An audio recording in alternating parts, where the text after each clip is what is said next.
외곽의 낡은 아파트에서 민지는 세상을 볼 수 없는 눈으로 살아가고 있었다. 23살의 그녀는 태어날 때부터 시각장애를 가지고 있었지만 그녀의 다른 감각들은 놀라울 정도로 발달되어 있었다. 특히 그녀의 청각은 거의 초자연적인 수준이었다. 민지는 사람들의 목소리에서 감정을 읽을 수 있었고 발자국 소리만으로도 누가 다가오는지 알 수 있었다. 민지야, 차 좀 마실래? 어머니 윤숙의 목소리가 좁은 거실에 울렸다. 민지는 어머니의 목소리에서 무언가 불안한 기색을 감지했다. 요즘 들어 어머니는 항상 긴장한 상태였다. 가난한 그들의 생활은 점점 더 힘들어지고 있었다. 네, 어머니? 민지는 조심스럽게 일어나 어머니가 있는 주방으로 향했다. 작은 아파트 구석구석은 그녀의 기억 속에 완벽하게 그려져 있었다. 윤숙은 딸의 손에 따뜻한 차 한 잔을 건네며 한숨을 내쉬었다. 민지야, 우리가 이렇게 계속 살 수는 없어. 무슨 일 있으세요, 어머니? 민지는 차를 조심스럽게 받아들며 물었다. 윤숙은 잠시 침묵했다. 그녀는 딸에게 어떻게 말해야 할지 고민하고 있었다. 그들은 심각한 재정적 어려움에 처해 있었다. 윤숙의 남편은 민지가 15살 때 그들을 버리고 떠났고 그 이후로 윤숙은 여러 개의 일을 하며 딸과 자신을 부양해왔다. 하지만 최근 윤숙의 건강이 악화되면서 일을 계속하기가 점점 더 어려워졌다. 민지야, 우리에게 기회가 생겼어. 윤숙은 조심스럽게 말을 꺼냈다. 민지는 어머니의 목소리에서 불안감과 함께 희망의 기색을 느꼈다. 어떤 기회인데요? 강 회장님이라고. 아주 부유하신 분이야. 그분이 너에 대해 알게 되셨어. 그분이 너를 돌봐주시겠대. 민지는 잠시 생각에 잠겼다. 돌봐주신다고요? 무슨 뜻이에요? 윤숙은 딸의 손을 잡았다. 그녀의 손은 떨리고 있었다. 그분이 너를 아내로 맞이하고 싶어 하셔. 민지는 놀라서 차를 거의 쏟을 뻔했다. 아내요? 어머니, 그게 무슨 말씀이세요? 저는 그분을 모르는데요. 그분은 60이 넘으셨지만 아주 부유하시고 영향력 있는 분이야. 우리 같은 사람들은 평생 벌어도 모을 수 없는 돈을 가지고 계셔. 윤숙의 목소리는 간절했다. 그분이 너를 만나고 싶어 하셔. 그리고 만약 그분이 널 마음에 들어 하시면 우리의 모든 문제가 해결될 거야. 민지는 어머니의 제안에 충격을 받았다. 그녀는 자신이 보지 못하는 세상에서 항상 취약하다고 느꼈지만 이런 식으로 자신의 미래가 결정될 것이라고는 생각하지 못했다. 어머니, 저는 그분을 사랑하지 않아요. 그분은 저보다 훨씬 나이가 많고 저는 그분에 대해 아무것도 모르는데요. 윤숙은 한숨을 내쉬었다. 사랑은 나중에 생길 수도 있어. 지금 우리에게는 선택권이 없어, 민지야. 집세도 밀리고 있고 내 건강은 점점 나빠지고 있어. 그분이 우리를 도와주실 거야. 민지는 어머니의 말에 침묵했다. 그녀는 어머니가 얼마나 힘들게 살아왔는지 알고 있었다. 어머니는 그녀를 위해 모든 것을 희생해왔다. 언제 그분을 만나게 되나요? 민지는 마침내 물었다. 내일이야. 그분이 우리를 저녁 식사에 초대하셨어. 민지는 운명의 수레바퀴가 돌아가는 소리를 들을 수 있을 것 같았다. 다음 날 저녁, 민지와 윤숙은 서울 강남의 고급 레스토랑에 도착했다. 그들은 평소에는 가지 않는 장소였다. 민지는 긴장한 상태로 어머니의 발을 붙잡고 있었다. 어서 오세요, 윤숙 씨. 그리고 이분이 민지 씨겠군요. 깊고 권위 있는 남자의 목소리가 들렸다. 민지는 그 목소리에서 권력과 자신감을 느꼈다. 네, 강 회장님. 이쪽이 제 딸 민지입니다. 윤숙의 목소리는 공손하고 긴장되어 있었다. 정말 아름다운 아가씨군요. 사진으로 봤을 때보다 더 예쁘네요. 민지는 자신을 봐주는 방식이 불편했지만 예의 바르게 고개를 숙였다. 만나서 반갑습니다, 회장님. 앉으시죠. 특별한 자리를 마련했습니다. 그들은 조용한 VIP룸으로 안내되었다. 민지는 주변의 고급스러운 분위기를 느낄 수 있었다. 공기 중에는 비싼 향수와 음식 냄새가 감돌았다. 식사가 진행되는 동안 강 회장은 주로 자신의 사업과 성공에 대해 이야기했다. 그는 부동산 개발로 거대한 부를 쌓은 사람이었다. 민지는 그의 목소리를 주의 깊게 들었다. 그는 자신의 성공을 자랑스러워하는 것 같았지만 동시에 그의 목소리에는 어떤 외로움이 느껴졌다. 민지 씨는 어떤 것에 관심이 있나요? 갑자기 강 회장이 물었다. 민지는 놀라서 대답했다. 저는 음악을 좋아합니다. 특히 피아노 연주를 좋아해요. 피아노를 치시나요? 네, 어릴 때부터 배웠어요. 음악은 제가 세상을 느끼는 방법이에요. 강 회장 감탄한 듯했다. 언젠가 연주하는 모습을 봐야겠군요. 식사가 끝나갈 무렵 강 회장은 직접적인 제안을 했다. 윤숙 씨, 민지 씨, 솔직히 말씀드리겠습니다. 저는 민지 씨를 제 아내로 맞이하고 싶습니다. 제가 늙었다는 것은 알지만 남은 생애 동안 민지 씨를 행복하게 해줄 수 있다고 확신합니다. 모든 재정적인 문제는 제가 해결해 드리겠습니다. 윤숙은 기대에 찬 눈으로 딸을 바라보았다. 민지는 그 시선을 느낄 수 있었다. 제가 생각할 시간을 주실 수 있을까요? 민지가 조심스럽게 물었다. 강 회장은 잠시 침묵했다. 물론입니다. 하지만 오래 기다리고 싶지는 않습니다. 일주일 정도면 충분할까요? 윤숙이 대신 대답했다.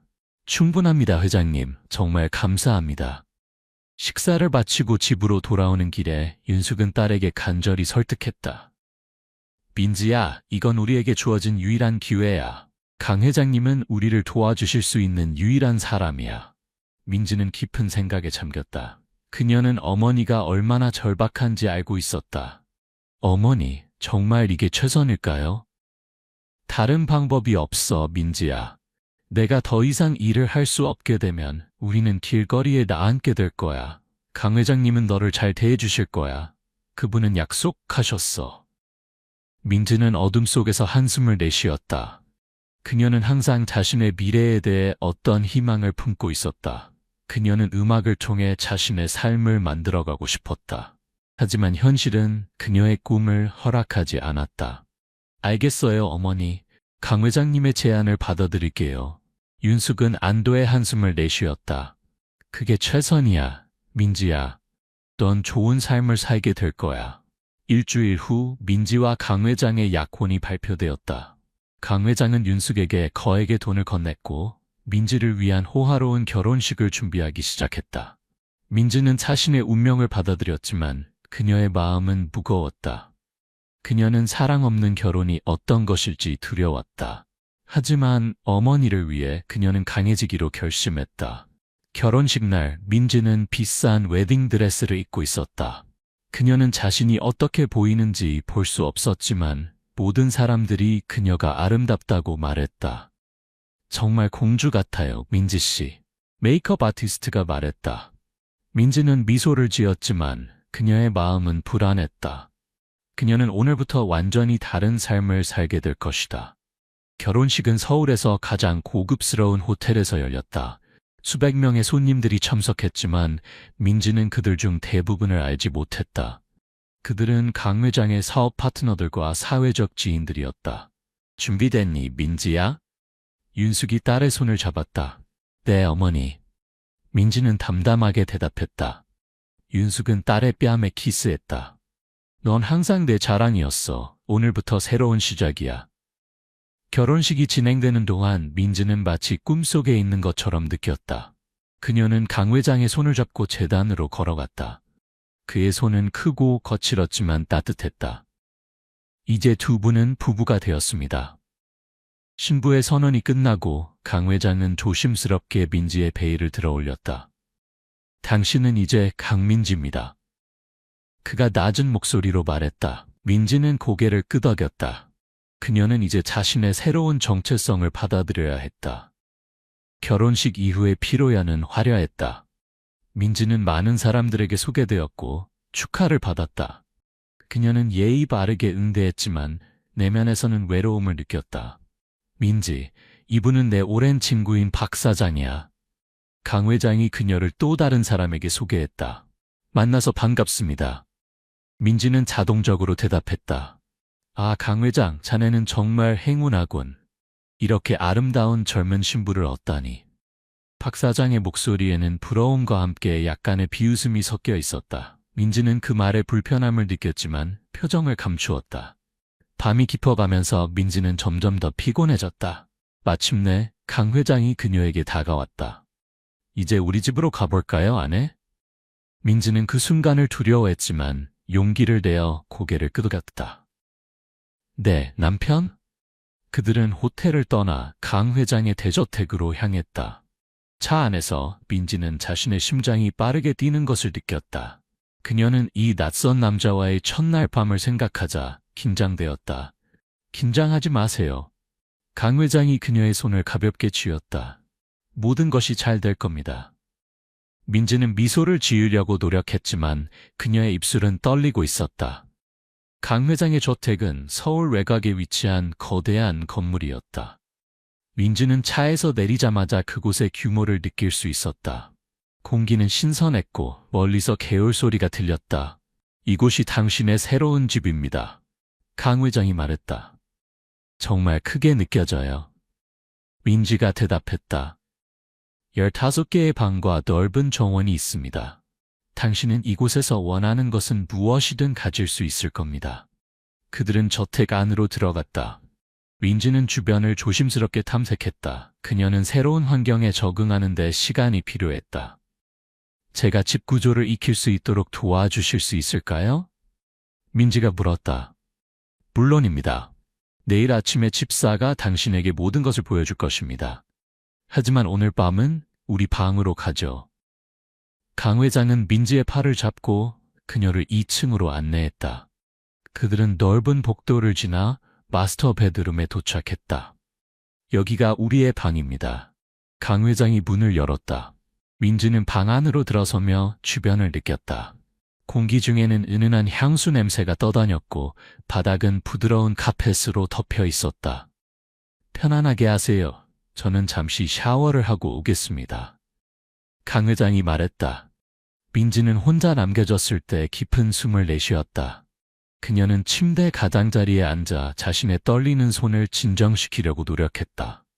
얼마 후 욕실 문이 열리고 강 회장이 돌아왔다. 민지는 그가 가까이 다가오는 것을 느꼈다. 민지. 그가 그녀의 이름을 불렀다. 네, 회장님. 민지가 대답했다. 이제 우리는 부부입니다. 나를 여보라고 불러도 괜찮아요. 민지는 고개를 끄덕였다. 네, 여보. 강 회장은 그녀 옆에 앉았다. 그의 재치와 비누 향기가 뒤섞여 있었다. 당신은 정말 아름다워요.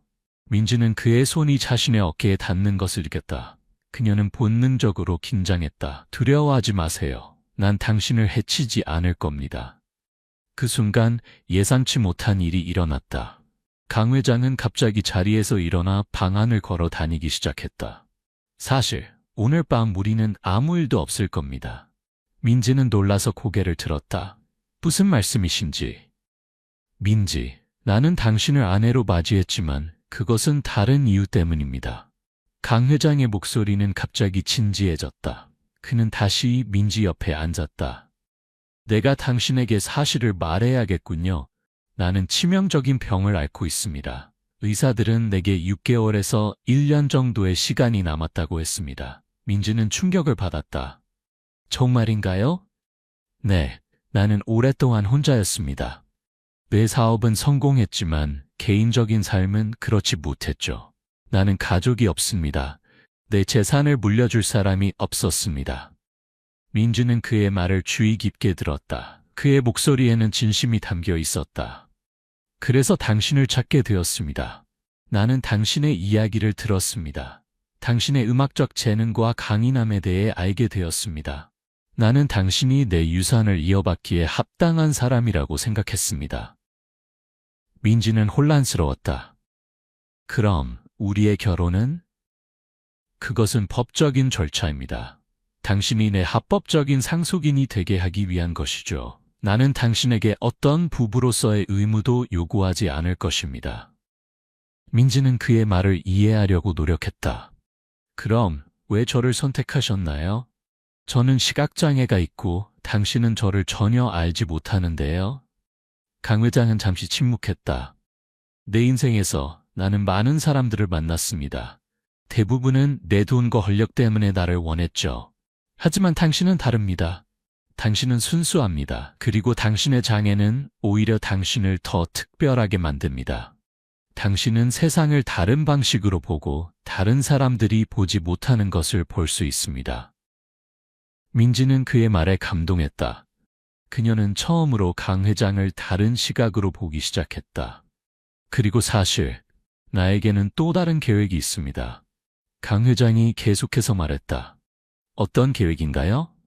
내가 죽은 후 내 재산의 대부분은 자선재단으로 갈 것입니다. 시각장애인들을 위한 재단이죠. 당신은 그 재단의 이사가 될 것입니다. 당신은 당신과 같은 사람들을 도울 수 있는 힘을 갖게 될 것입니다. 민지는 그 말을 듣고 눈물이 흘렀다. 그녀는 항상 자신과 같은 처지에 있는 사람들을 돕고 싶었다. 왜 이런 일을 하시는 건가요? 민지가 물었다. 강 회장은 한숨을 내쉬었다. 내 인생에서 나는 많은 잘못을 저질렀습니다.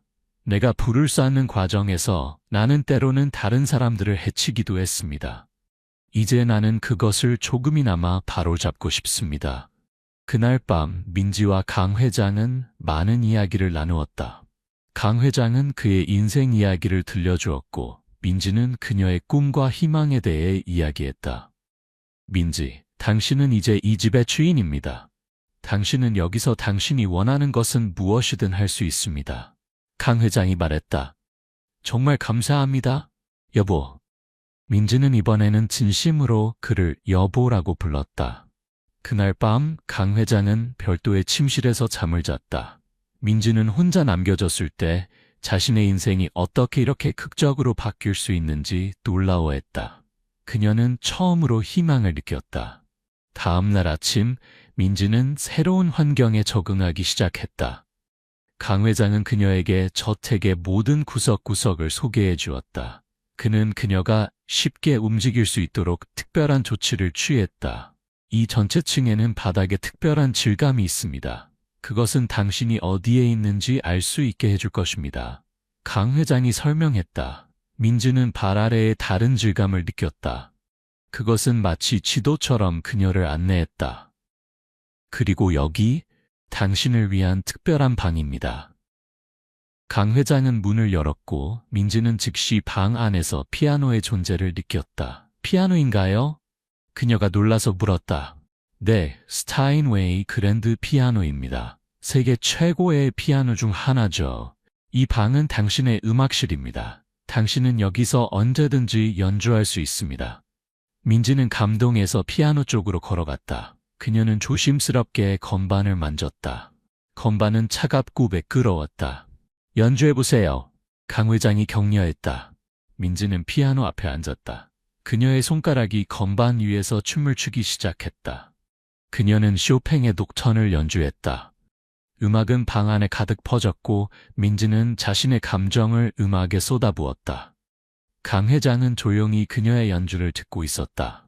그는 민지의 얼굴에서 평화로움을 볼 수 있었다. 음악이 끝났을 때 그는 박수를 쳤다. 놀랍습니다. 당신은 진정한 재능이 있군요. 민지는 미소를 지었다. 음악은 제게 항상 위안이 되었어요. 제가 볼 수 없는 세상을 느낄 수 있게 해주죠. 이제부터 당신은 원하는 만큼 연주할 수 있습니다. 그리고 내가 생각하고 있는데 우리는 자선음악회를 열 수도 있을 것 같습니다. 당신의 재능을 세상과 나눌 수 있을 거예요. 민지의 얼굴이 밝아졌다. 정말요? 그것은 제 꿈이었어요. 그날부터 민지의 삶은 완전히 바뀌었다. 그녀는 더 이상 가난과 불확실성에 시달리지 않았다.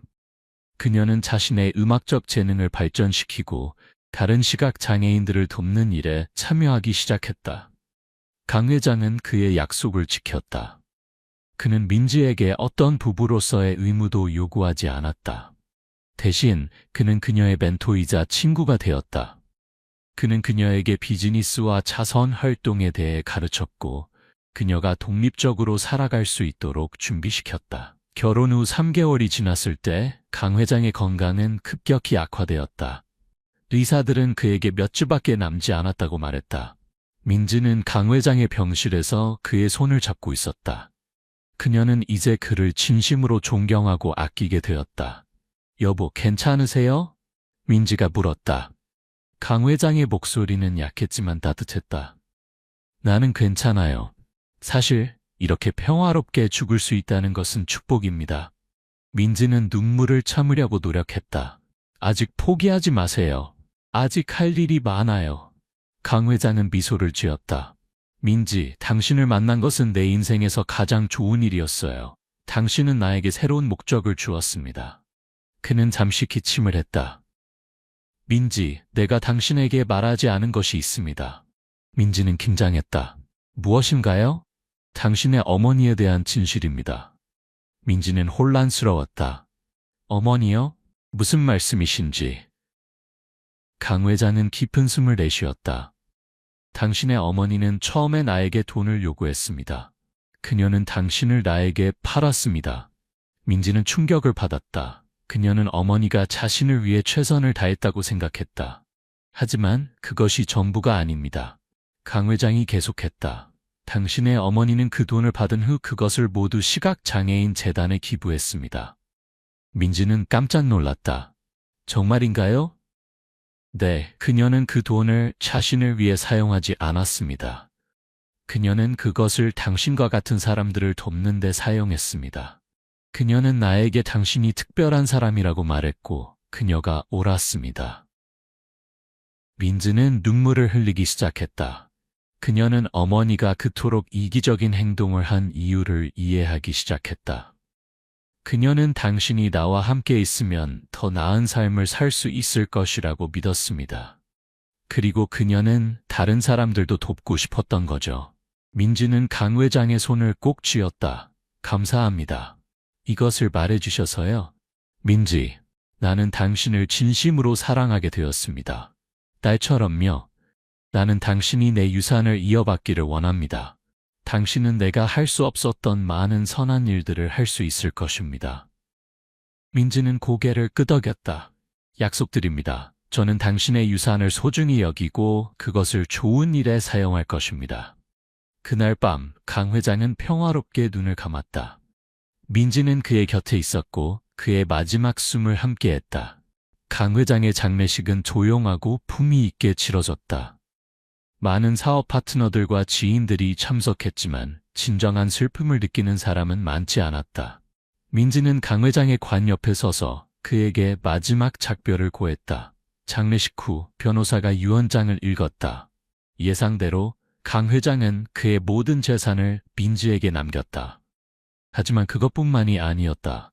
그리고 마지막으로 나는 샛빛 재단을 설립하기 위해 내 재산의 70%를 할당합니다. 이 재단은 시각장애인들을 위한 교육과 지원을 제공할 것입니다. 민지를 이 재단의 이사장으로 임명합니다. 민지는 감동했다. 강 회장은 그의 마지막 행동으로도 그녀와 같은 사람들을 돕고자 했다. 장례식 후 민지는 어머니를 만났다. 윤숙은 딸을 보자마자 눈물을 흘렸다. 민지야, 미안해. 내가 너를 강제로 결혼시켜서. 민지는 어머니를 안아주었다. 어머니, 저는 알아요. 어머니가 그 돈을 재단에 기부했다는 것을요. 윤숙은 놀랐다. 어떻게 알았니? 강 회장님이 돌아가시기 전에 말씀해 주셨어요. 어머니가 저를 위해 그리고 다른 사람들을 위해 그렇게 하셨다는 것을요. 윤숙은 눈물을 닦았다. 나는 네가 행복하길 바랐어. 그리고 나도 조금이나마 도움이 되고 싶었어. 어머니, 이제 우리는 함께 많은 사람들을 도울 수 있어요. 샛빛 재단을 통해서요. 그날부터 민지는 샛빛 재단의 이사장으로서 열심히 일했다. 그녀는 시각장애인들을 위한 교육 프로그램과 지원 서비스를 개발했다. 그녀는 또한 자선음악회를 열어 재단을 위한 기금을 모았다. 민지의 음악적 재능은 점점 더 인정받기 시작했다. 그녀는 국내외에서 공연하며 시각장애인들에게 영감을 주었다. 어느 날 재단에서 일하던 중 민지는 한 남자를 만났다. 그의 이름은 지훈이었고 그는 특수교육 전문가였다. 안녕하세요, 민지 씨. 저는 지훈입니다. 재단의 교육 프로그램에 대해 이야기하고 싶어서 왔습니다. 민지는 그의 목소리에서 따뜻함과 진실성을 느꼈다. 만나서 반갑습니다. 지훈 씨, 앉으세요. 그들은 몇 시간 동안 이야기를 나누었다. 지훈은 시각장애인 교육에 대한 혁신적인 아이디어를 가지고 있었고, 민지는 그의 열정에 감동받았다. 시간이 지나면서 민지와 지훈은 가까워졌다. 그들은 함께 일하면서 서로에 대한 감정이 깊어졌다. 민지 씨, 당신은 정말 놀라운 사람입니다. 어느 날 지훈이 말했다. 당신의 강인함과 따뜻함은 모든 사람에게 영감을 줍니다. 민지는 미소를 지었다. 고마워요, 지훈 씨. 당신도 제게 많은 영감을 주고 있어요. 그들의 관계는 천천히 발전했다. 지훈은 민지의 과거와 그녀가 겪은 일들을 이해했다. 그는 그녀에게 서두르지 않았고 그저 그녀 곁에 있어 주었다. 민지는 처음으로 진정한 사랑을 느끼게 되었다. 강 회장과의 결혼은 계약이었지만 지훈과의 관계는 진실한 감정에 기반했다. 강 회장의 죽음으로부터 2년이 지난 후 민지와 지훈은 결혼했다. 그들의 결혼식은 작고 소박했지만 진정한 사랑으로 가득 찼다. 민지, 나는 당신을 사랑합니다. 당신의 모든 것을, 당신의 강인함, 당신의 따뜻함, 당신의 용기를요. 나는 당신과 함께 평생을 보내고 싶습니다. 지훈이 서약을 읽었다. 민지의 눈에는 행복의 눈물이 고였다. 지훈, 당신은 되게 진정한 사랑이 무엇인지 가르쳐 주었어요. 저는 당신과 함께하는 모든 순간을 소중히 여길 것이고 당신을 평생 사랑할 것입니다. 그들의 결혼 후 민지와 지훈은 햇빛재단을 함께 운영했다. 그들은 전 세계의 시각장애인들을 돕기 위해 노력했고 그들의 노력은 많은 사람들의 삶을 변화시켰다. 민지는 또한 자신의 음악 경력을 계속 발전시켰다. 그녀는 유명한 피아니스트가 되었고 그녀의 음악은 많은 사람들에게 희망과 위안을 주었다. 어머니, 저는 정말 행복해요. 어느 날 민지가 윤숙에게 말했다. 윤숙은 딸의 손을 잡았다. 그것이 내가 항상 원했던 거야, 민지야. 네가 행복하고 안전하게 사는 것. 어머니가 없었다면 저는 지금 여기 있지 않았을 거예요. 어머니의 결정이 처음에는 이해하기 어려웠지만 이제는 그것이 저를 이 행복한 삶으로 이끌었다는 것을 알아요. 윤숙은 미소를 지었다. 때로는 가장 어두운 순간이 가장 밝은 빛으로 이어지기도 하지. 몇 년 후 민지와 지훈은 딸을 입양했다. 그녀의 이름은 수아였고 그녀 역시 시각장애를 가지고 있었다. 수아야, 이리 와. 민지가 딸을 부르자 작은 소녀가 조심스럽게 걸어왔다. 네, 엄마. 수아가 대답했다. 민지는 딸을 안아주었다. 엄마가 너에게 피아노를 가르쳐 줄게. 음악은 우리가 볼 수 없는 세상을 느낄 수 있게 해주는 마법이야. 수아는 기쁘게 웃었다. 정말요? 저도 엄마처럼 피아노를 칠 수 있을까요? 물론이지, 우리 딸. 너는 무엇이든 할 수 있어. 민지는 딸의 작은 손을 피아노 건반 위에 올려놓았다. 그녀는 강 회장이 자신에게 그랬던 것처럼 수아에게 세상을 다르게 보는 법을 가르쳤다. 새빛재단은 계속해서 성장했고 수천 명의 시각장애인들에게 도움을 주었다. 민지의 이야기는 많은 사람들에게 영감을 주었고 그녀는 희망의 상징이 되었다. 어느 날 민지는 강 회장의 묘소를 찾았다. 그녀는 그의 무덤 앞에 꽃을 놓고 조용히 말했다. 고마워요, 여보. 당신은 제 인생을 바꿔주셨어요. 당신의 이기심 없는 사랑과 친절함은 저에게 큰 선물이었습니다. 저는 당신의 유산을 소중히 여기고 있으며 당신이 자랑스러워할 일들을 계속하고 있어요. 바람이 살짝 불어왔고 민지는 마치 강 회장이 그녀에게 대답하는 것 같은 느낌을 받았다. 그녀는 미소를 지으며 일어섰다. 그녀는 더 이상 어둠 속에 살지 않았다. 대신 그녀는 자신의 내면의 빛을 발견했고 그 빛으로 다른 사람들의 삶도 밝혀주고 있었다.